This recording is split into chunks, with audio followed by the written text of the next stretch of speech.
पाकिस्तान और दुनिया भर से लाखों देखने और सुनने वालों को राना उजैर का सलाम।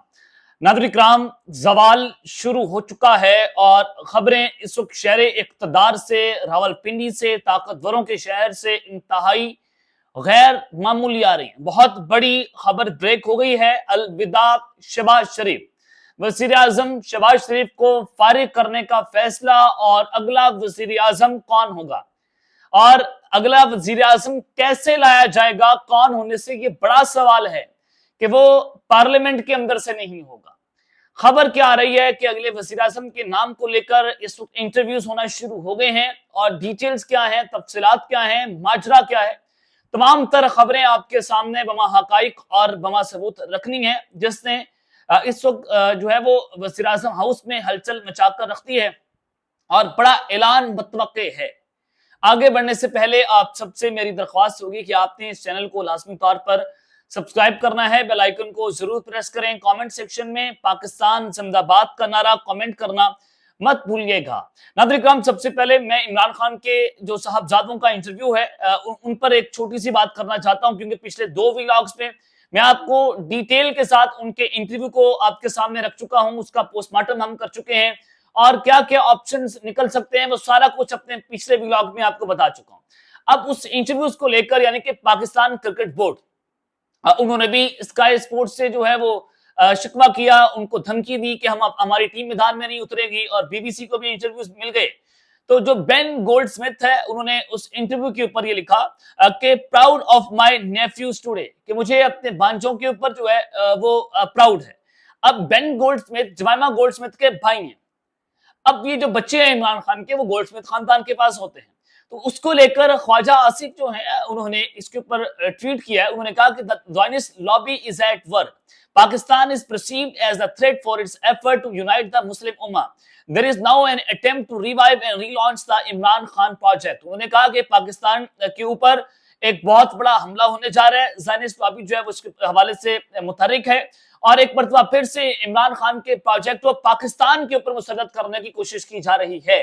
ख्वाजा आसिफ पाकिस्तान के वजीर दिफा हैं, और ये वो साहब हैं जो अमेरिकन को जाके ये कहा करते थे कि साडी गल सुनो, खुदा दा वास्ते साडी गल सुनो, असी जड़े ना लिबरल्स हैं, हम लिबरल्स हैं, और इमरान खान जो है वो तालिबान खान है, ये एक्सट्रीमिस्ट है, ये इस्लाम की बात करता है, तो लिहाजा हमें वज़ीर आज़म में लगाया जाए, हमारी पार्टी को इक़्तिदार में लाया जाए, इमरान खान को इक़्तिदार के अंदर ना लाया जाए। ये वो ख्वाजा आसिफ है जो इमरान खान के ऊपर यहूदी होने का इल्जाम लगा रहे हैं, यानी कि अपनी सियासत को बचाने के लिए, खुदा की कसम आप अपना सियासी इख्तलाफ रखें, कोई मसला नहीं, आप इतना गिर चुके हैं, आप ज़हनी तौर पर गिर चुके हैं, अखलाकी तौर पर गिर चुके हैं, इतने नीच दर्जे तक गिर गए हैं कि आप जो हैं एक शख्स को यहूदी कहने पर तुल गए। यानी कि आपने क्या क्या कीचड़ नहीं उछाला। पहले भी आपने इमरान खान को कहा कि देखें जी, उसकी यहूदी लॉबी के अंदर शादी होगी है, वो एक लड़की को मुसलमान करके पाकिस्तान लाया था और वो तलाक देना उसको पड़ गई, मामला यहां तक चले गए। आपने उसकी कौन सी बीवी के ऊपर हमले नहीं किए, बुशरा बीबी को आपने नहीं छोड़ा, आपने क्या कुछ नहीं कह रहे कि ख्वाजा आसिफ जैसा सीनियर तरीन सियासतदान टीवी चैनल्स के ऊपर बैठकर ऐसी ऐसी बेहजा और वाहियात गुफ्तगू कर चुके हैं कि अल्लाह की पनाह। ठीक है, आप अपना इख्तिलाफ रख सकते हैं, लेकिन फैक्ट्स की बुनियाद पर रखें। ये आपके सामने जो है वो रखना बहुत जरूरी थी चीजें। आगे बढ़ते हैं जनाब, इस वक्त शहबाज शरीफ के फारिग होने की खबर है और नया वज़ीर आज़म कैसे लाया जाएगा, एक बहुत बड़ी खबर ब्रेक हुई है, बड़ा ऐलान जनाब मुतवक्के है। ये डिटेल्स आपके सामने रखना चाहता हूँ खबर की बुनियाद के ऊपर।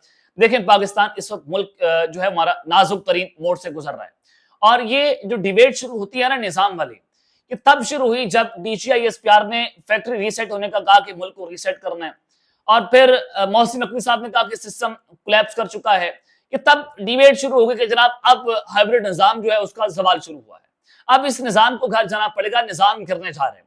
लेकिन सवाल यही था कि अगला वज़ीर आज़म कैसे लाया जाएगा, कौन होगा, कौन नहीं होगा। देखिए, इस वक्त मुल्क के अंदर मईशत तबाह हो गई है, सरमायाकारी मुल्क में आ नहीं रही, और जो पाकिस्तान में सरमायाकारी का इत्तेमाद है वो 26% से गिरकर 13% के ऊपर आ गया।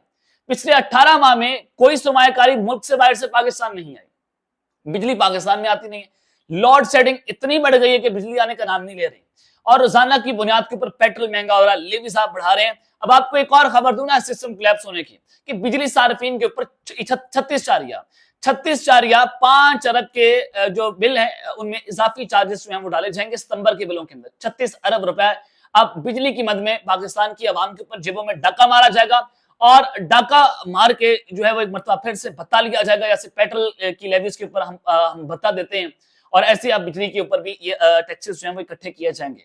अब ये ऐसा हो क्यों रहा है? ऐसा इस वजह से हो रहा है कि मुल्क में सरमायाकारी आ नहीं रही, मुल्क में पैसा आ नहीं रहा।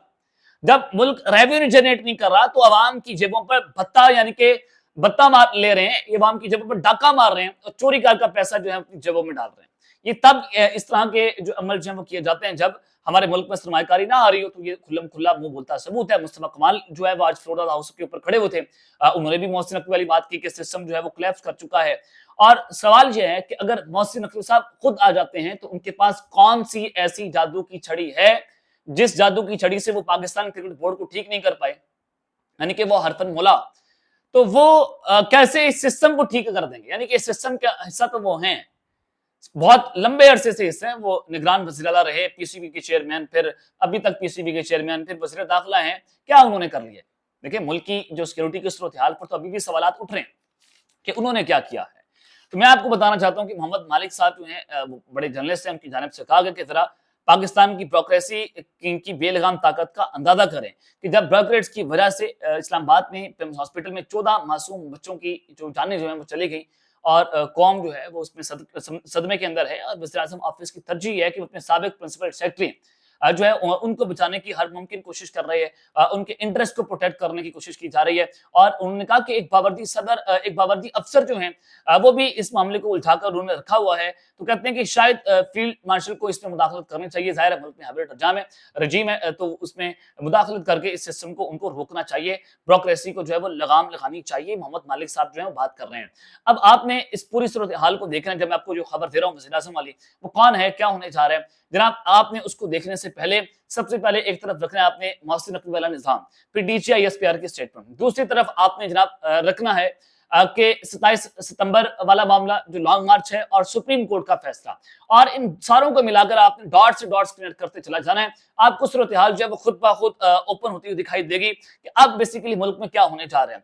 आजाद कश्मीर में इलेक्शन होता है, आजाद कश्मीर में जनाब जो बैरिस्टर इफ्तिखार गिलानी है वो अपनी सीट हार जाते हैं, सीट हारते हैं। 2021 में भी मुजफ्फराबाद की आवाम ने उनको रिजेक्ट किया था, 2026 में भी मुजफ्फराबाद की आवाम ने रिजेक्ट कर दिया और टेक्नोक्रेट की सीट पे दोबारा लाकर नून लीग ने ऐसा वोट को इज्जत दी है, ऐसी वोट को इज्जत दी है कि उनको टेक्नोक्रेट की सीट के ऊपर वज़ीर आज़म लगा दिया। अब वो कह रहे हैं कि मैं मुजफ्फराबाद का नहीं, मैं पूरे कश्मीर का रिप्रेजेंटेटिव बन गया हूं।